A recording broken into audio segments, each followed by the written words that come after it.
Hello there, you beautiful awakening wonders. I'm Russel Brand, comedian and performer, and I'd like to reflect on my journey of change and self-discovery. So please join along as I share my journey with my friend Steven Bartlett on Diary of a CEO. I suppose I've always had a deep longing for connection, but our culture is focused on individualism and materialism. I initially tried to find connection through fame, but realized that using temporary means for a permanent solution would only lead to failure. I believe that in our loneliest and most vulnerable moments, there lies the potential for success and growth. I acknowledge that my childhood and the hardships I faced, such as addiction, self-harm, and my mother's illnesses, played a significant role in shaping the person I am today. I see addiction as a way to cope with a lack of connection and a symptom of the deeper problems in our society. I explain that we live in a culture that promotes worshipping of material possessions, societal standards, and personal identity, distracting us from the true sources of connection and fulfillment. Reflecting on my childhood, I believe that what I needed most was a sense of self-worth and acceptance. I feel that if I'd known this as a young child, I could have saved myself from seeking external validation and pursuing fame as a solution. I also recognize that many successful individuals share a common story of feeling inadequate and chasing success as a means of compensation. I emphasize the importance of realizing that we are enough as we are and finding connection with others without comparing ourselves to them.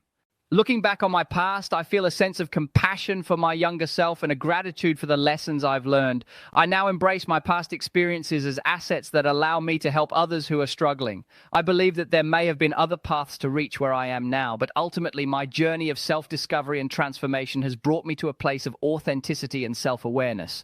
For me, understanding spirituality is like understanding the concept of reality.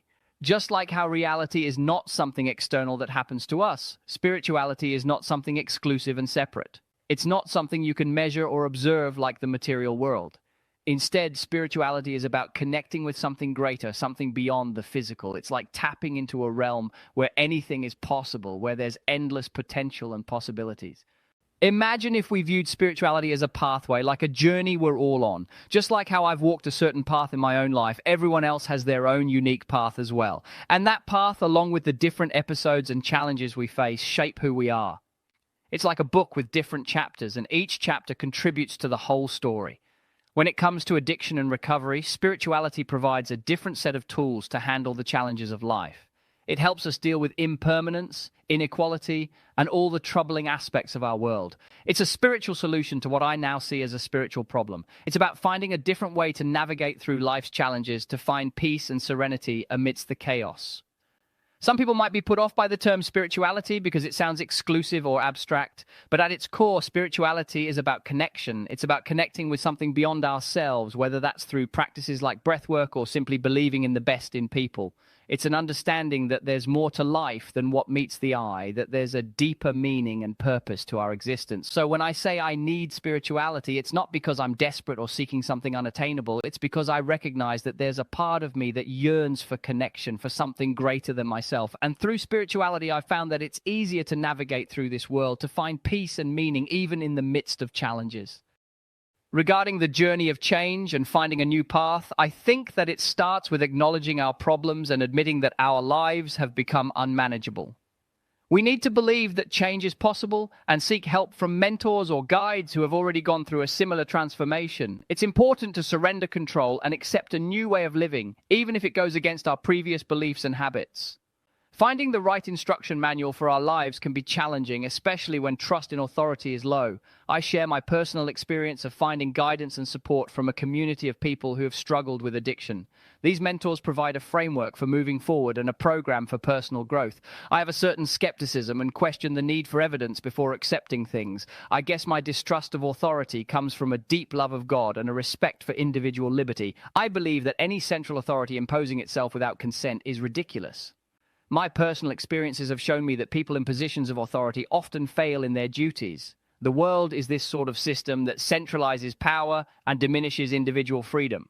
Bureaucratic institutions prioritize things like safety over creativity and individuality. I must admit that my mistrust of authority has been deeply ingrained in me, and I pass this skepticism on to my own children. To stay physically fit and be present for my family, I prioritize practices like Brazilian Jiu Jitsu, yoga, and calisthenics. I also commit to prayer and meditation every morning. These practices help me prioritize my spiritual well-being, which I see as a survival technique rather than something esoteric. I need these practices to stay sane and not be overwhelmed by the constant challenges of life. In terms of my work, I have a busy schedule creating content and running a business. While I believe in the importance of my movement, I also recognize the need for good business practices to ensure its success. This means balancing my daily responsibilities with other endeavors, such as interviews and adventures, that help me grow personally and spiritually. In my mind, I often experience fluctuations and intense emotions. It feels fast and volatile, driven by a craving for connection and unity, but I also find moments of stillness through prayer and ceremony which help me navigate through the chaos and keep me focused on my purpose. As a content creator, I try to stay away from the game of algorithms and metrics that come with the industry. I practice abstinence from certain behaviors as part of my recovery journey to avoid being triggered by the competition and status-driven aspects of the digital world. I aim to be patient and surrender my own will, recognizing that there is more to be gained from relinquishing control than trying to exert it. Overall, my goal is to continuously improve myself and cultivate patience. I understand that impatience is a mental concept, and surrendering self-will can lead to greater achievements. It's a challenging practice, especially when I'm feeling agitated, but it's something I strive for every day. I talk about the power of surrendering and staying connected to a greater power, which I refer to as God. When I say God, I mean a loving unity that respects individual identity. This concept of God can be found in various religions and mythologies throughout history. However, I understand that the idea of God can be misunderstood, often being associated with a man in the sky or religious doctrines, but I believe that God is not limited to any specific religious belief or book. It's up to each individual to find their own understanding of God. I also discuss the importance of love and how it relates to our unity as humans. Love is not just a feeling, but a duty to acknowledge and connect with the unity that underlies apparent separation. It's about recognizing that we are all interconnected and finding the beauty in that.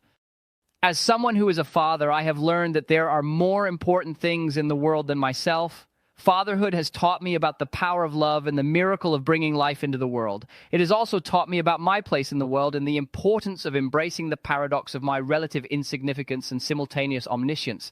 When it comes to the future, I try to arm my children with the knowledge that they are powerful individuals capable of creating their own path. I want them to become who they truly are and trust that their journey will be beautiful, even with the mistakes and challenges they may face.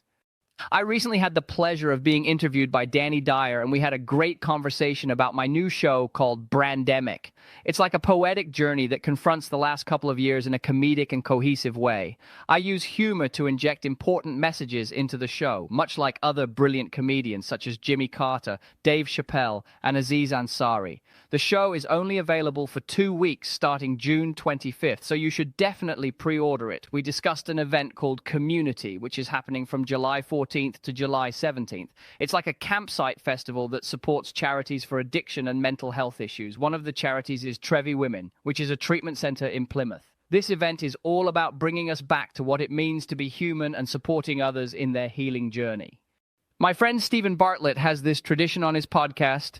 At the end of the episode, the last guest leaves a question for the next guest. The question was a bit tricky because it asked who I would have a 60-second conversation with, but it would be our last conversation ever. That's a tough one.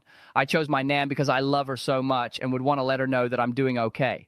Overall, today's interview was a lovely experience in a gray environment with a colorful conversation. It was intense and enjoyable at the same time. I'm Russel Brand, and I'd like to thank you for listening to this PodFast summary of my conversation with Steven Bartlett of Diary of a CEO. If you enjoyed this content, please like and subscribe. See you next time.